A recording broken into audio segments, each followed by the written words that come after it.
Welcome back to the Sideline Report. We spent some time with defensive lineman Jarvis Jenkins at Redskins Park and talked to him about his rehabilitation from knee surgery last season, and he hopes to contribute to this season's success. So let's hear what he had to say. You know, right now I'm just glad to be back out here, man. I haven't played really physical football in maybe a year. First injury I've had, you know, maybe since high school, so it was kind of new to me. But, you know, I faced a little bit of adversity, I overcame it, got my knee back stronger, and I'm out here back with my teammates. What was that process of rehabilitating that knee? First, man, it was kind of frustrating because, you know, when you have an injury you never had before, you want to rush back into it. But talking to my dad, you know, he's always telling me that adversity makes a man great. And I got to take it one step at a time because you don't want to have this injury to repeat itself. So I took it slow, you know, did what my trainers told me to do, Larry Hess and Elliott and all those guys, man. And I just stayed at work every day and came back and got well. What kinds of things did you have to do in the off season? You know, just a lot of range of motion. You know, get my knee stronger. A lot of hamstring work, a lot of quad work, just to get my quads stronger, so my knee would be stable. And I did that, you know, 2 times a day, every day until I got back. I've been playing football since I was 8, same position, defensive end. My dad is a big influence in my life, you know, because growing up, I'm one of 4 siblings. Mom and dad worked, but we still barely got by. They're the definition of hard work, you know. They kind of raised us, you know, we was kind of on our own. You know, they worked 3rd shift, so we had to handle our stuff on our own. So I got responsible at a young age. And, you know, I kind of handled my business. And ever since then, you know, I knew I had to get business done because if I want to make a career out of something, I got to put my all into it. And that's what my dad is a big influence. When I was coming up in college, I looked a lot up to Tommy Harris. He played defensive tackle for Oklahoma. He plays for the Chargers now. I compare my game to him because I was just get off the ball, tackle. But, you know, came to the Redskins, had to change that up a little bit. But that's part of being the businessman, you know, being coachable. Can't really get off the ball no more. I'm in a 3-4 scheme, something I never did before. But I got acclimated to it, man. I'm just learning slowly to get better at it. How different is technique from strength? I mean, it looks like you got to have both in this league. And what's more important?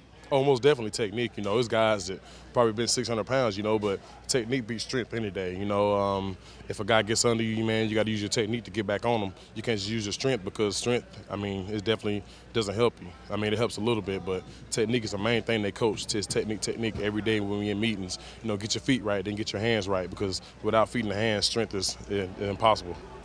Do you have to actually learn offensive players in meetings and on film and that kind of thing, or do you just kind of go at everybody the same way? I mean, most definitely, you got to learn offensive tendencies and what they like to do. But I mean, you got to focus more on yourself. I mean, when you watch offensive linemen, it's a certain amount of plays they do, and you can pick up on stuff that they do that actually can give away plays, and that's part of being a defensive lineman. That's why we watch so much film because that'll give you an advantage on game day.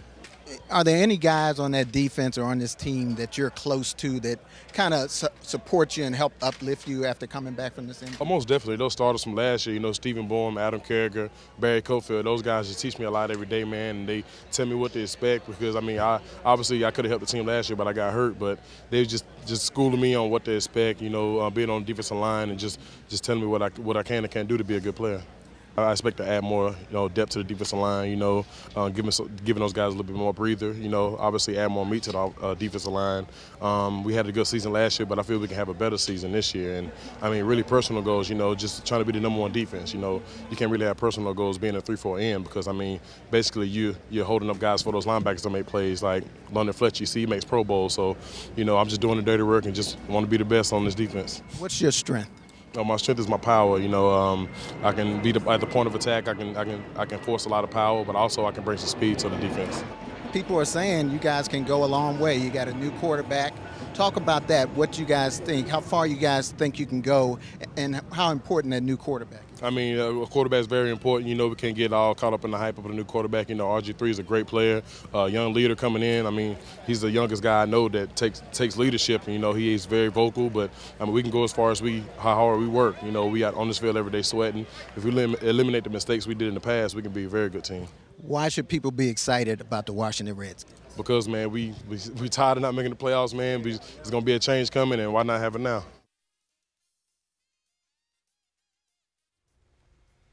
All right, Donna, that was Jarvis Jenkins. And this guy, he seems pretty determined about coming back from that knee injury, you know?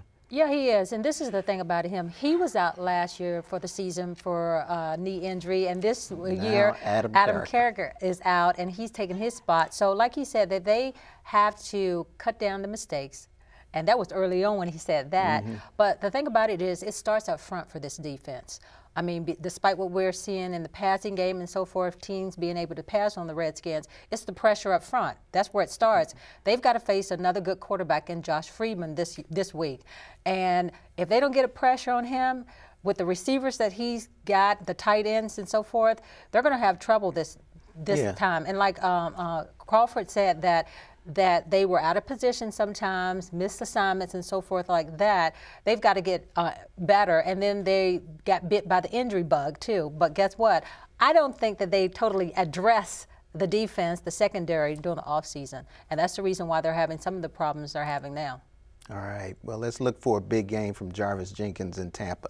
Yeah. Now, Donna, let's rate the Fab Five rookie quarterbacks after the first 3 games of the season. Robert Griffin III, Russell Wilson, Andrew Luck, Ryan Tannehill, and Brandon Weeden. And I think that might be the proper order right there, that we just, in alphabetical order. I mean, I think Robert Griffin is really the class of that group. Russell Wilson is just playing well. Yeah, and Andrew Luck is coming up too, coming along. His first game, he looked like he struggled a little bit, but now he looks like he's getting acclimated to everything, and you're starting to watch him because being a pocket quarterback, understanding a pro-style offense, you can see that that team is starting to improve with him.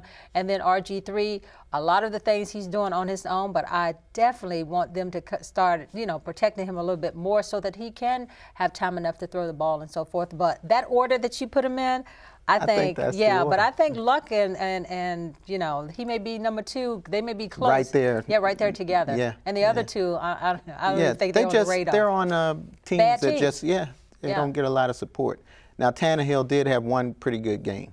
Right. But they just aren't on teams where they can get good support. Right. Let's talk about, speaking of teams, our first 5 ranked teams. The Sideline report, first 5 teams in the NFL. And yeah, they're flip-flopping right now in the beginning of the season. Who are you going with? Well, now since the season has gotten into a little better swing, I've changed a little bit. I'm still going with, as far as Atlanta, I think that they're a top team, Houston, and as far as San Francisco. And I've inserted the Giants in there. But I'm still trying to. Wow. Yeah, that's good. Good. Yeah, I like inserted the Giants in there because I think that they're picking up speed. I think their defense is still one of the top defense. Eli Manning seems to be in full gear right now because they seem to be back in top form going against Philadelphia this week. So that'll be interesting against the NFC East. But I still can't think about my 5th pick right now because right now it's kind of even overall. And I almost have to say Arizona now. Arizona, I think, is probably be the 5th team. And I think I'm going to go pretty much with your same list. Atlanta, Houston, San Francisco, I guess San Francisco, the Giants, and Arizona only because they're 3-0. But something tells me they're a better team than what we think. And I think you should also watch Seattle. I think that they may be a sleeper. Got that college thing going. Yeah, yeah. But come next week, we'll probably be changing again. All right. Well, Donna, we must be having too much fun because we're out of time. Can you believe it? Can't believe it. Can't believe it. But in closing, let's give props to the Washington Nationals, who right now have the best record in Major League Baseball, led by manager Davey Johnson. All the best to them as they chase the NL pennant and a possible trip to the World Series. Great job, Nats. And all the best to the Redskins this Sunday. Yeah. So for Donna Hopkins and all the good people who make this program possible, I'm Marvin Jackson. We'll see you next time, everybody. Go Nats. Yeah.